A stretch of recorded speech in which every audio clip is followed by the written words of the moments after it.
don't think everybody needs to have 100 friends. Mm-hmm. But one of the things I have learned in friendship is when I try to pin all of my relational needs on one or two friends, I'm disappointed.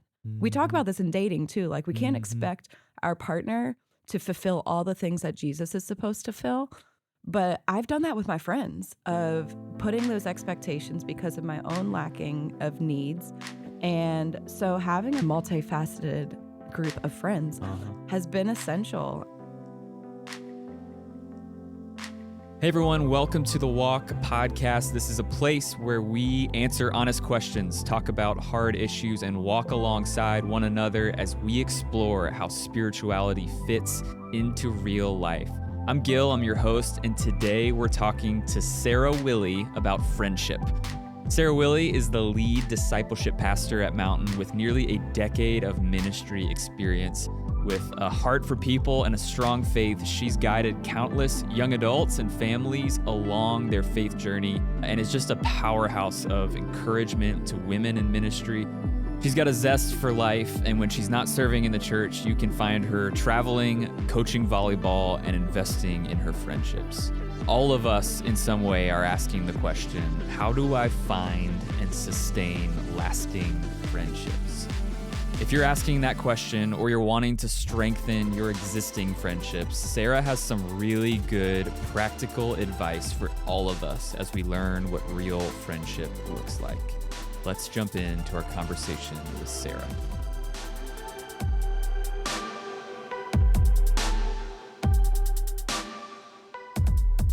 I am sitting across the table from the one and only Sarah Willey. Hey, Sarah. How you doing? Hey, Gil. How you doing? I'm good. How you feeling?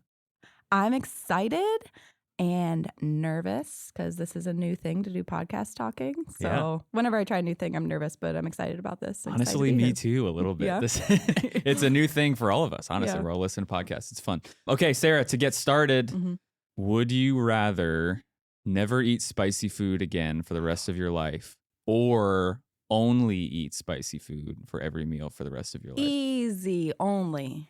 I love spicy food. Every meal? Every single meal.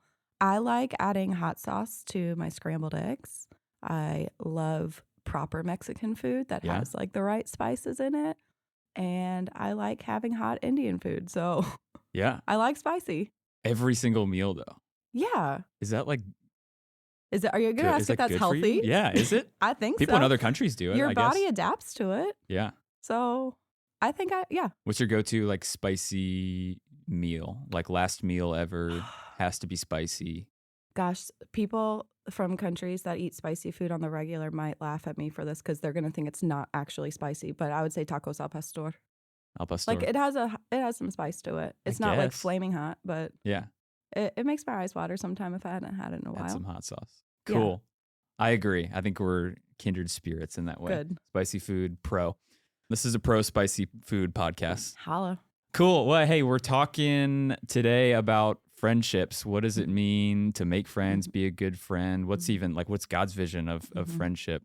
We've been talking a bit about relationships. I'm excited to have you here, Sarah, to kind of lead us through that conversation. Will you share a little bit of your journey? Think back to just like your years in your 20s, making friends and navigating all of that. What was that like for you? What was your journey of making friends and all of that in your 20s? Yeah, that's a great question. I think about this. So I know not everybody has kind of the life story of graduating high school and then going on to college, but I did go on to college. I went to a 4-year undergraduate university outside New York City, and it was 6,000 students, and then I was a student athlete. So there was this thing in my early young adult years of like, here's your pocket of friends. When you're part of an athlete community at a university, it's you can be friends with people that aren't athletes, but you're kind of walk right into a community that's yours. So felt very comfortable throughout that. Then went to grad school to Clemson. Probably Go Tigers. Go Tigers. Yes, I need to know who all my Clemson fans are listening to this. But that was probably my first season of struggling through friendship because I walked in expecting a graduate program very similar to what I had in undergrad, of a bunch of people in the same phase of life going through the same things. And unbeknownst to me, when I got there, it was a career changer program. And I was the youngest person by 10 years in my program, apart from one other girl that was my age. I had this full expectation of what community was going to look like. And I'm in class with 50-year-olds and retirees that are wanting to do teaching. Yeah. That was kind of the beginning of stuff. And then when I moved back to Bel Air, and I'm now a working professional. I started in teaching before I worked at the church, and it just felt like a whole wide world of friendship that just seemed so difficult to navigate, because for the first time in my life, it was there. You don't have this pocket of friends that are yours. Like, and even growing up in high school, it's like whether high school was hard or easy for you, it's here's your pocket of people to build community with, and you go to college. It's given to you, Yeah, and I remember some thoughts in my first year of working of, where am I supposed to find friends? Like, am I supposed to just go talk to people at the grocery store and just say, hi, I'm looking for friends? And so grateful, and like really grateful for the church, because that was where a lot of my community came from. That was like, okay, that's going to be my place where I choose community. And then my heart even started aching for my friends that aren't connected to the church, may or may not believe in God or Jesus, and just like was kind of stuck in that tension point. So then throughout the 20s, it was just navigating, okay, where do I find my friends? And then now you have all these life transitions that happen too. So really tight with some friends. And for context, I'm not married. I'm 33 and not married. And so my friends would get married, and then those dynamics would change. Totally. They would move. Those dynamics would change. They would have babies. Those dynamics would change. And so friendship was it was this tumultuous thing throughout my 20s, and trying to navigate the landscape of that. Yeah. I think, you mentioned life transition. That's got to be one of the biggest just barriers to lasting friendship. It's the same for me, my story. Like, anyone who's ever graduated high school or college or moved to a new city has experienced that sort of thing. You do that a couple times throughout your 20s, and it's like you feel like you're restarting over and over again. So I think a lot of people probably identify with that part of your story and my story as well. We seem to be living a time where it seems like, at least, it's just a little bit harder to form really strong friendships. Have you thought any bit about that? Yeah, gosh, there's so many different things that I've reflected on just in my own journey of like, why has this been so hard? I think throughout my 20s, I'm trying to establish myself, and so much of my 20s, and I think everybody's 20s, is figuring out who I am, what do I believe, what do I want to be a part of. So some of that is shedding off layers of things that I don't want to be. And then you have the friendships that are kind of connected to that, or relationships connected to the things you're trying to shed, and trying to put on some new things and navigating those. So there's that dynamic of, I'm just trying to figure out who I am and who I want to be and who I want to surround myself with. And then there's this other side of vulnerability, is probably the big piece that I've wrestled with. And so when you think about the screen dynamic and even television, like, there's this weird phase where I realized, like, oh, I'm getting social connection from watching TV shows. Totally, and like, that's so not healthy. And when I realized that, I'm like, gosh, I need to lean into my friendships, because that's not healthy. So thinking of that. And then from college, in my particular context, one of the things I leaned into that wasn't helping me make friends locally was my friends, most of them don't live in this country anymore. And so these people that I had this tight college experience with for 4 years are not accessible to me. And so I was leaning into texting and FaceTiming them and all of those different things, and not focusing on the community that was right here in my backyard, and forming those friendships too, because it was scary. It was hard. Are they going to see me? Are they going to accept me? They don't know what my life was like. All of those questions and barriers. And it was just easier at times to just focus on the career and focus on staying at home where I'm comfortable, as opposed to going out in the world. Gosh, yeah, especially when you have friends.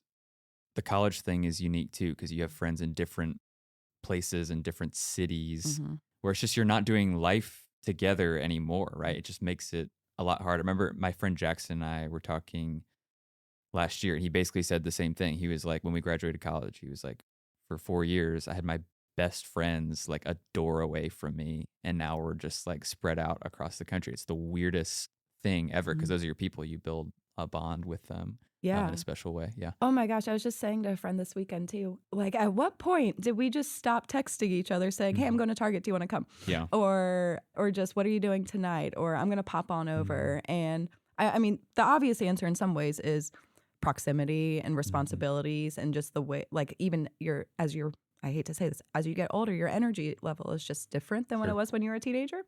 But even just I think I'm even just trying to grasp some of those things of what are those natural invitations of connection that I've just stopped doing and that other people have stopped doing at the same time. And how can I remedy that? That's a question I'm sitting with right now at 33. Sure. As I have great friends, but it's also, I'm still navigating with some of this loneliness and grabbing for connection. Because in college, it was that thing of I could just hop over to, even like with my roommate, like hopping over to my friend's room, be like, "What are you doing? Hang out with me." And we don't do that anymore for some good reasons. And then also I think for some like the vulnerability thing of what if I ask them to hang out and they say, "Oh, I'm too busy." And then dealing with the emotions that come with that rejection, lack of initiative and laziness on my part, expectations and vulnerability. Yeah. Yeah. Yeah. You will reach a point, right, in your 20s or 30s or whatever, where like those natural connection points are not there anymore. Like there's something you probably have to fight for when it comes to building friendships. So if you don't know this about Sarah, she has like worn many different hats around Mountain. She's kind of done it all, multi-gifted in many ways, but you've also helped lead young adults and college age kids. I'm interested to know, like, what did you learn just from helping specifically young people walk through this as a guide through that season of life? What are the stuff that you kind of picked up? Yeah, I always would say these are your trial by fire years too. Like everything's going to be so hard and the highs are going to be super high and the lows are going to be super low. And so friendship is kind of woven into all of that. I think one of the things I've learned that's so precious about young adults is just that natural inclination towards connection. That's a strong thing of that phase of life of, I think in the midst of answering those questions, who am I? What are my values? There is this thing underneath of it where young people just kind of cling towards, okay, I just need to hold on to something. And hopefully through the context of young adult ministry, I'm clinging on to people and Christian community. And as a result of that, you also see, okay, Jesus is the center of all of that too. So I need to cling to Jesus desperately in the midst of all the ups and downs, but also the community that surrounds Jesus as well. So I think that was one of the things that rose to the surface is, I think the inroad for a lot of young people is, where am I going to find my people? Which is a good and a fine question to be asking. And I think a question all of us, regardless of how old we are, need to be asking that question of who are my people? So I think that probably rises to the surface. And even as we get older and we want to know things and learn things, maybe we lose that a little bit. And maybe we shouldn't lose that and learn that from our young people too. If we need to always be clinging to community, we say around here at Mountain, hold on and reach out. We say that when we talk about the Mountain Walk. We love God, love people, serve the world, and love people. You hold on to others for dear life because life is hard. And then you reach out because other people need this type of community too. Yeah. Yeah, that's great. All right. Well, so for someone who is navigating just their own relational world, their friendships, and trying to figure all of that stuff out right now, what makes a good friend? What do you look for in a friend? That's a good question. And then probably the only way I know how to answer that is by I'm looking at my friends right now. The first thing that's coming to mind right now is, I'm thinking about my friend Hillary right now, is I think because of my own vulnerability issues within friendships, she's been a friend that's been really good at clinging to me. And I think sometimes clinging is not a great word. And we won't go down that rabbit hole of why that word has kind of some negative connotation to it. But I think like in my own journey, I've been burned by friends so many times. So I've learned as a defense mechanism to withdraw before I get hurt. Like I sense, okay, a dynamic is shifting here, or maybe they're not going to have time for me anymore, or whatever the reason is. And so I pull back first. And so having a friend that sees me and loves me and knows me and continues to cling to me in those seasons where I'm withdrawing has just been the ultimate gift. Friends that honor boundaries, probably alongside of that too, has just been really helpful. A friend that knows your life and pays attention and studies you and asks questions so that they can figure out how to be alongside of you well in life, I think is a great thing.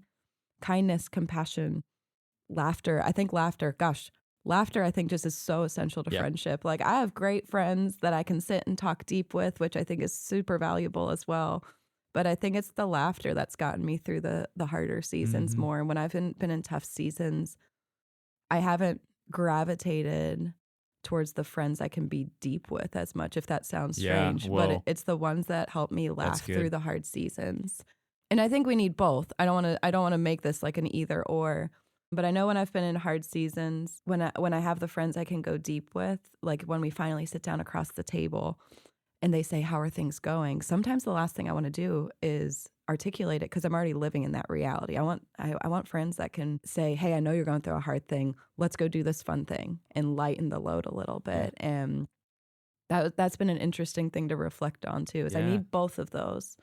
Do you find that that's often the same person? Like the people you go deepest with are the people you can laugh the most with, or not really? Not always. Yeah. Which is very interesting. I think that's the other thing I've learned about in friendship is having, I don't think everybody needs to have 100 friends. Mm-hmm. But one of the things I have learned in friendship is when I try to pin all of my relational needs on one or two friends, I'm disappointed. Mm-hmm. We talk about this in dating too. Like we can't expect our partner to fulfill all the things that Jesus is supposed to fill. But I've done that with my friends, of putting those expectations because of my own lacking of needs. And so having a multifaceted group of friends has been essential for whatever I need in different seasons in that, so I can lean into all of those. I'm thinking about the people that bring joy and make me laugh in those ways when I need it. And I don't even think they realize the depths of how much my soul is craving that laughter. Totally.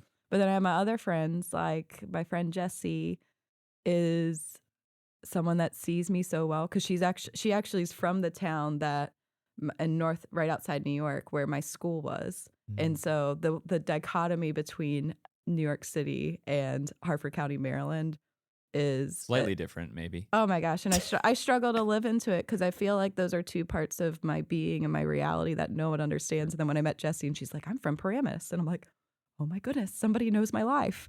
And she feels the same way too. So we have this depth in it and we laugh too, I guess. Mm-hmm. But anyway, yeah, that's been a gift to even acknowledge it doesn't have to be the same person. Mm-hmm. I think where I've failed in friendships is sometimes, and I mean, just in full confession, I think sometimes my shortcoming can be seeing friends as disposable, and I'm not doing it actively or intentionally, but just trying to cling for like, gosh, I need something and I need relationships. And so the multifaceted nature thing has served me well. Now, as I'm growing up and maturing more, I want to try to make sure that people aren't feeling like, okay, well, I need laughter, so I'm just going to not use my deep friends right now. I want to try to just like clinging to the right people in all seasons so people don't feel disposable by me. But. Yeah, that's good. Say more about, like, you mentioned one of the things that rises to the surface as you talk about your friends. Like Hillary's a really good example because she knows you. Mm-hmm. Like, talk about being known for a second and how important that is, vulnerability, whatever comes along with it. Because I feel the same way. Like the people who I would say are my closest and best friends are the people who can sense in me when I am withdrawing. Because I probably have a similar, like, avoidant attachment style, people have called it, or whatever you want to call it, where like if you have good friends that actually know you, they will know to cling to you or reach out in those moments. Being known, huge part of just having friendships, right? Yeah. This is going to sound like so lame and cliche, but like a huge part of that has been me needing to know myself and the way that God's made me and wired me, and the way that this broken world has affected me in relationships too. So even like the withdrawing thing, I can't pinpoint at the exact point, but that comes from something in my childhood of how I've learned how to cope and develop. And so, I mean, that's a part of this fallen world. And I think so many of us actually are afraid to be vulnerable in relationships. And I think one of the things I've challenged myself to in the context of safe relationships, and Hillary's one of those, it's taken years even to just like kind of test the waters of like, I think this one's safe. Sure. And is I'm really good at false vulnerability. I'm really good at making people think I'm being vulnerable with you. It's the last 10% I don't share, and that's normally the thing I need. So with that kind of like framework in mind when I'm with my safe people. I don't share the last 10% with everyone, but I have to actively make a choice. Am I going to be honest with Hillary with the last 10% or not? And because I have that unfortunate gift of making people think I'm being vulnerable, it's really easy for me to not be called out on not being Totally. authentic too. So it's up to me to make that choice to do that. And Hillary and I do this practice now that we actually learned from Carey Nieuwhof on one of his podcasts about friendships, where he and his friend will text each other every day really quickly of what's the best thing from yesterday, what was the worst thing from yesterday, and how can I pray, or how can you pray for me? Yeah. And it doesn't even need to have like a full dialogue around it. It's quick text, and sometimes we just like double tap and heart it, and then other times we might engage with each other a little bit more. And so Hillary and I listened to that podcast, and we're like, we need that for our friendship. Yeah. And so we've been doing that for a few months now, and it just has been a game changer to know that someone is like walking through the ups and downs of life and just know what's going on, and vice versa too. Like we've tracked through a season of struggling through different things, and it's stuff that we wouldn't have covered if we had dinner once a month. Right. It's the daily thing of like, oh yeah, you felt that way yesterday and you still feel that way again today. That has been transformative, I think, for our friendship, just even in these last few months.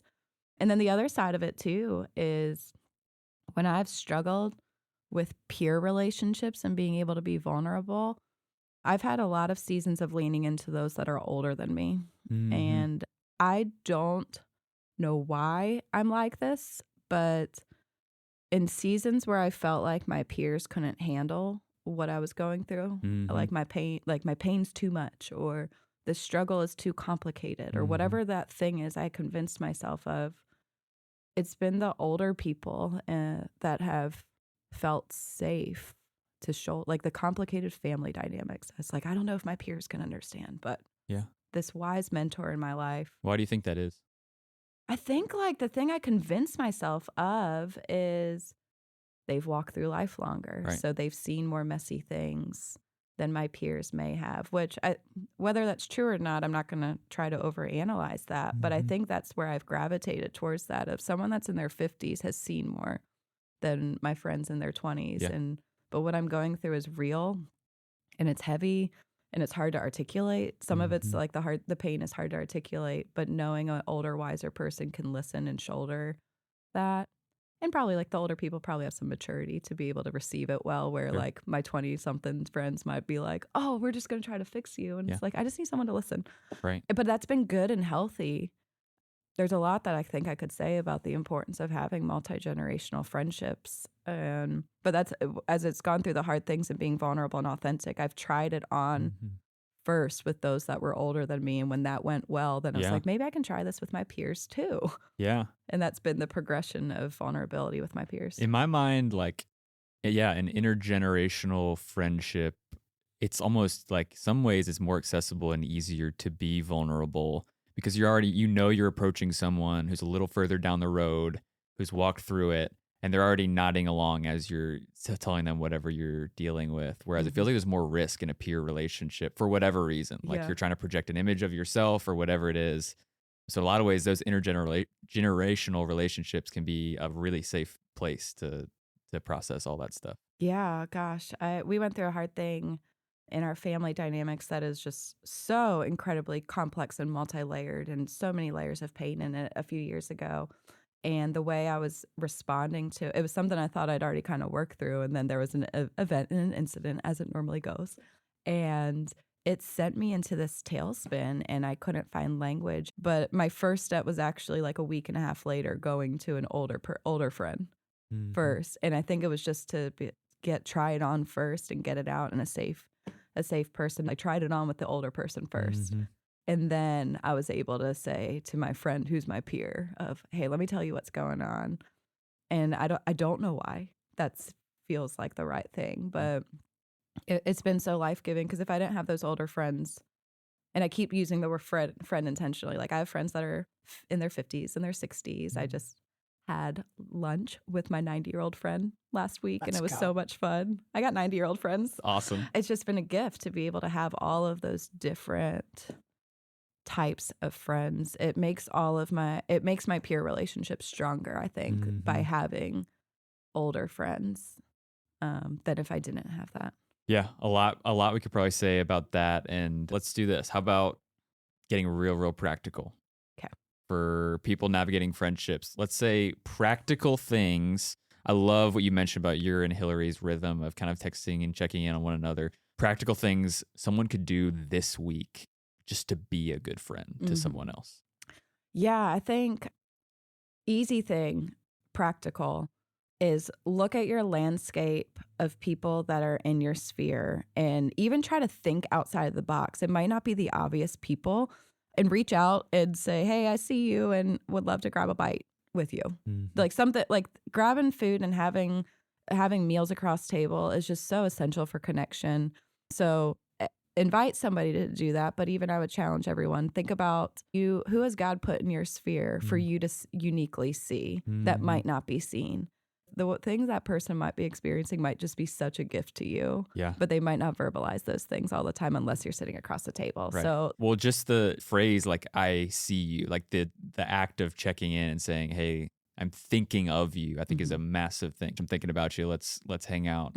Huge. And then following through on it, And because then actually gosh, going, how many times do we run into somebody at the store? We're like, oh my gosh, haven't we seen should you in so totally long. catch up. Yes, let's get coffee sometime. And when you don't put it in the calendar, that's exactly when you know, yeah, this is never going to happen. So, I mean, that follow through side of things too. So that's one. The other thing I'd probably say, this might not be this week because it depends on what activities are available, but trying something new, especially if you're feeling lonely. I use this example all the time. Like, regardless of whether you are an athletic type or not, they have all these different types of like pickup kickball leagues or whatever. Like, go just try something new, because the purpose of those things isn't because like everybody like super loves kickball, right? Yeah. Like, they're trying to connect in community and to meet some other people. And so there are things out there to be able to connect. And I think if we shift our mindset towards, I'm going to try this social thing that the community offers, not because I really love the thing, but because it's an opportunity to be able to connect with people, I would highly recommend that. And you might even find out that you really love kickball.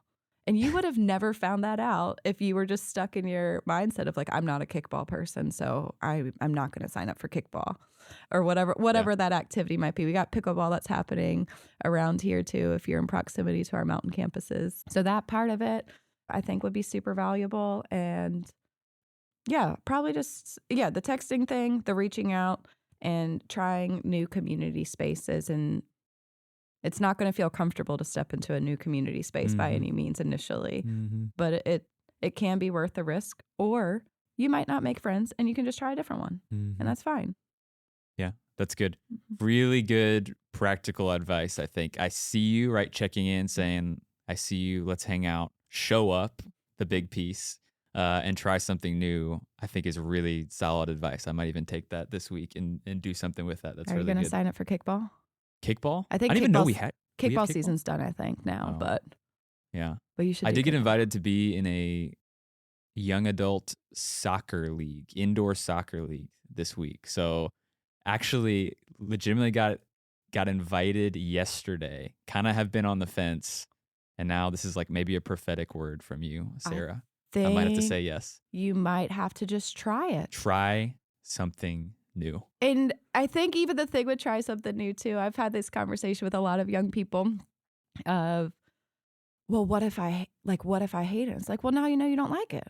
Yeah. And I think it's coming from this place of we are so lonely and we're desperate for a solution to our loneliness, right? And so I think when we are trying new things, the risk feels like it's so great. And I don't want to minimize the risk. It is a risk to step into anything that's new. But I think we make it so much bigger in our heads of like, I'm putting myself out there, and if it doesn't work immediately, then it's totally failed. So it's like, well, if it's not going to work immediately, or if I don't think it's going to work, I'm just not going to go. Yeah. And I think like being able to just maybe even shift our perspective on trying new things or trying new relationships to not be, it is a risk, but maybe it's like, okay, maybe now I've just learned that that's not an activity I'm interested in, and that's fine. I think you got to go 3 or 4 times before you can make that conclusion too. Sure. Like it's going to be uncomfortable the first time. So it's not always going to be a good feeling, but maybe after the second or third or fourth time, you might see, maybe that wasn't so bad. Or now you have clarity. It's not great. And it's the same thing with friends too. You can hang out with somebody a few times and then realize, you know what, I think they're a great person, but I'm just not jiving with them. And maybe this isn't going to be a friend for me. And I think it's just taking that step back of like, I'm just trying new things, trying new relationships. And the worst thing that can happen, maybe I'm overinflating that, but the worst thing that can happen is just finding out that's not for me. Yeah. And now I need to try something else. Yeah. Or try someone else. So. Yeah. Yeah. Wow. Yeah. The risk that comes with trying, that's, the thing that keeps us back often, right? Rejection, failure. Failure, if you try anything new, like failure is like the thing that comes with it often. But it's like you just mentioned, how else are you going to know if that thing or that person is for you unless you do that? Expectations, another thing that just comes to my mind as you speak about that. I think that's really, really, really good. You mentioned at the beginning when we first started, just the ways the church has fed you and maybe even changed the way you think about friendships and relationships. Not everyone is a part of a church community in that way. So it might be helpful even, Sarah, if you just unpack what that was like for you and what you mean by that, a church vision of friendship within the church and what that means. Yeah, I think because of my own struggles and friendships, I've been forced to really sit and take a step back and evaluate that. When I first moved back to this area, I got plugged in at the church and so I'm 23, 24 at this time, and it didn't take long until friendships just were consistently failing me and out of my peer group, and that was exclusively where I was looking for friends. And having to take a step back of maybe there's something different that God's calling us to for community. I grew up at Mountain, and I think when you grow up in a church this size or maybe any other church, it's very natural to fall into that trap of, okay, well, I had kids ministry for me, and then I had middle school ministry, and then high school, and then now I have young adult ministry. And then when you move out of that, you're like, okay, well, what's the next thing that's for me? And I've really struggled in it. And so what I think I've wrestled through is community. And I think the vision of the church and community is shortchanged when we limit it to, I'm looking for my people. And I think it's a smaller vision than what God has for us for community. I think the vision that he has for community is so much bigger and so much fuller than we can even imagine when we are just simply looking for our people. And looking for our people is so valuable. I use the phrase trench buddies all the time. Like, we need trench buddies. Like, we need people that we are walking through life with and struggling through life with in the trenches. But I think there's a whole wider community that I've had that God's given me through this church. And I've kind of like been able to see, okay, community, the vision for God's church, I think, is a multi-generational community, a multi-ethnic community, and I'll use the word multifaceted community. And so to even just unpack all of those, I think some of those are more obvious than others. And so like the multi-generational community thing, I cannot overstate how much a gift it has been to me and how full my life has felt relationally when I lean into different relationships. We'll say very often of like, everybody needs a Paul, Silas, and a Timothy. So you need someone pouring into you. You need somebody that you're walking through life with, and you need somebody that you're pouring back into. And that has just been completely invaluable. But even to look at it like, that sounds like very conceptual. But when I think about it like on a very practical level, I remember talking with a woman years ago who she had like 6 or 8 kids or something. And the only people that she had connected with were other young moms. And then she was struggling in her marriage and because she couldn't get a date night in there. And what the conclusion she was coming to was, I don't know anybody that can watch my kids because they have their own kids that they need to watch. And if you add their kids to my kids, now you have like 12 kids running around the house. Right. And like you could feel this like anxiety and desperation rising up in her. And it like a light bulb went off at that point of like, man, but if she had friends that were empty nesters or friends that didn't have kids or even some young adult or high school people, now she has somebody to watch the kids. Now she can go on date night, and now community has been made fuller in a very practical sense that she can't get from people that are in the same seasons of life. Same way, like I think when I was in my 20s, so much of it is like the blind leading the blind, right? Like, Totally. we don't know what to do with life, but if we're only hanging out with people that also don't know what to do with life, how on earth are we ever supposed to figure out what to do? If you're in your 20s, whatever age you are, you have major blind spots in whatever you're trying to figure out in life.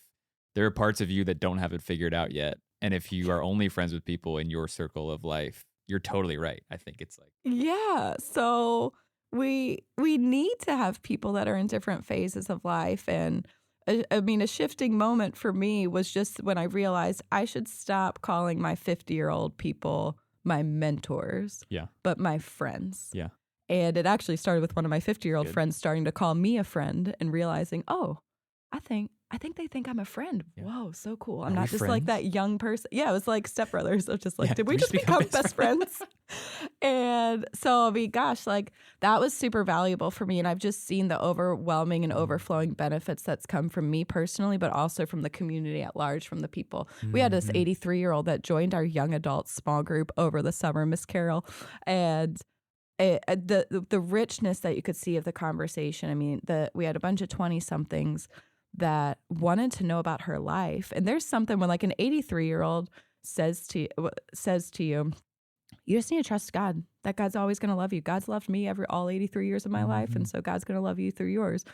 That comes with so much more power when you're 83 than when you're 27 saying, yeah, just trust God. Yeah. Like you haven't lived long enough for that. But 83, it's like, okay, there's some merit to that. That woman is at the end of her life and she's passed away in August now. But she lived her life, not just believing that God is good, but experiencing God's goodness. And it transforms your perspective at 20 when you see somebody that's 60 years, your senior, saying that. So that's the multi-generational side of things.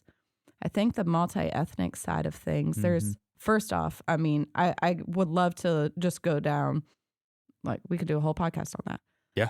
But God's church is designed in its fabric to be diverse of all the different languages and the cultures and all of what that means. And the natural human instinct, I think, is to cling to what's normal and to cling to what's comfortable. And so different can feel hard. Different requires work. Different requires using your words to communicate as well as using your ears to listen back. But when we allow multicultural and multi-ethnic community and multi-ethnic relationships to be a part of our reality, our vision of what God's church can actually begin to be fuller than if you're with people that just have the same worldview as you. The reality is that we are called to not just adopt like a worldly worldview, but a kingdom worldview. And that is impossible to do without the variety of culture and language that God has designed and developed in this world. And so if we are going to have any semblance of full community and joy and community, we have to be leaning into people that are different than us to experience God's goodness and experience God's fullness and richness. And then the multifaceted nature is having people that bring different things to the table in relationships. Having that friend that can give you wise counsel, having that friend that can make you laugh, having that friend that you can just share whatever with and know that you're going to be loved, having that friend that you can go rock climbing with, and having that friend that you can sit and talk about that book that you read.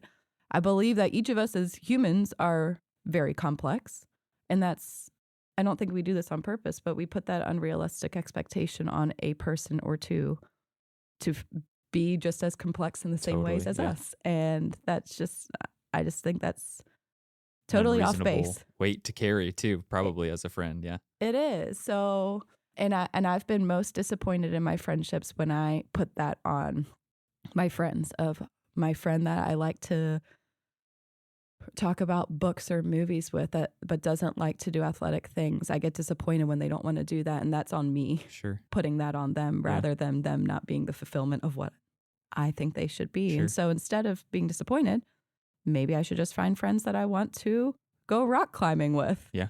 maybe that'll help solve that part. And guess what? It works when we find people that bring these different things to the tables, and then we get to allow them be the fullness of who God made them to be. And then now we get to experience the fullness of God's church too in the community. Yeah. I love that vision of the church as multi-generational, you mentioned as that first thing. One of the things I love about what we do with young adults too is it's exactly that. We have older mentors. Our oldest folks are probably in their 60s hanging out with 18-year-olds, and it's just like this hodgepodge of generations and millennials and Gen Xers hanging out and investing in young adults. The coolest thing. Mountain at large is a place that I think embodies that multi-ethnic, the idea that God's church is just built this way. It's an expression of different cultures and ethnicities coming together in a vision of community that you mentioned, and multifaceted. I think that's really good. If you could populate those 3 buckets in your friendships this week, I think that's a huge thing to begin investing in relationships. This is so good, Sarah. Thank you so much. Maybe last question. Do you have any, if you were to point someone to another resource outside of this podcast, a book or a different podcast or whatever, are there any other resources that come to your mind as hey, continue to do this or think about it? Gosh, this is going to sound so lame. Go for it. But the first thing I'm going to lean into is diving into scripture, especially, but reading scripture and asking the Lord to answer the question of what does the community look like? Yeah. What you'll find, I think, very quickly, especially in the New Testament, is that they never talk about the teenage ministry. They never talk about the elderly ministry, or there's not even a young adults ministry in the Bible. So I think that's the first thing, is just let scripture define for you what community is. You'll also see the beautiful friendship between David and Jonathan in the Old Testament. So you get to see intimate relationships happen throughout scripture, and you also get to let the Lord define what community looks like. I really loved reading. I'm assuming you've mentioned this on the podcast before, but Austin Cohn's book on A Restless Age. We haven't. You haven't? I'm the first one? You're the first one. We love Austin. It's an awesome book. What's it called? A Restless Age. That's right? That's what I think called? So. Okay.